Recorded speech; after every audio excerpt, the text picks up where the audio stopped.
baada ya upelelezi wa kina.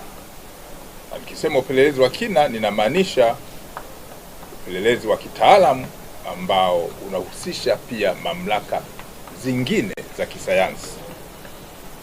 Kwa baada ya upelelezi wa kina kufanyika, sehemu ya kichwa kilichokosekana katika kiwiliwili cha mwili wa James Rogers Temba kimepatikana huko eneo la Kitunda Kibeberu katika wilaya ya Ilala jijini Dar es Salaam.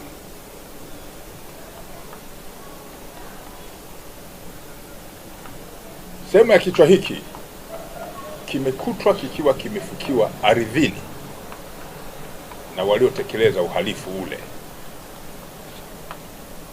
Jumla ya watuhumiwa 5 wanashikiliwa, akiwemo mtu mwingine, ukiacha wale ambao niliwapa taarifa zake tarehe 3 mwezi wa 5 mwaka huu.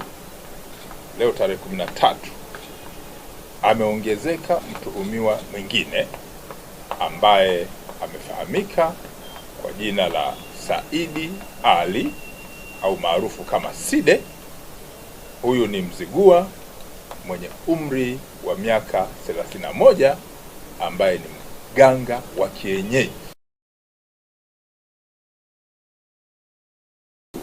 Kitunda Ilala hapa jijini Dar es Salaam.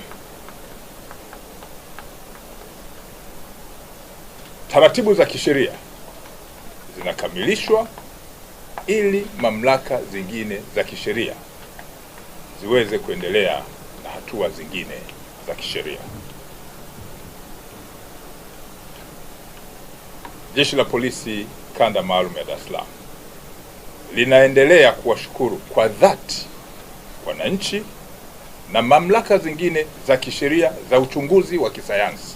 Narudia, Jeshi la Polisi Kanda Maalum ya Dar es Salaam linaendelea kuwashukuru kwa dhati wananchi na mamlaka zingine za kisheria za uchunguzi wa kisayansi ambazo zimetoa na kuonyesha ushirikiano wao mkubwa na kuwezesha kupatikana kwa taarifa hizi za mafanikio katika uchunguzi wa jambo ambalo lilitokea. Aidha, Jeshi la Polisi Kanda Maalum ya Dar es Salaam linatoa wito kwa wananchi kuendelea kuwa watulivu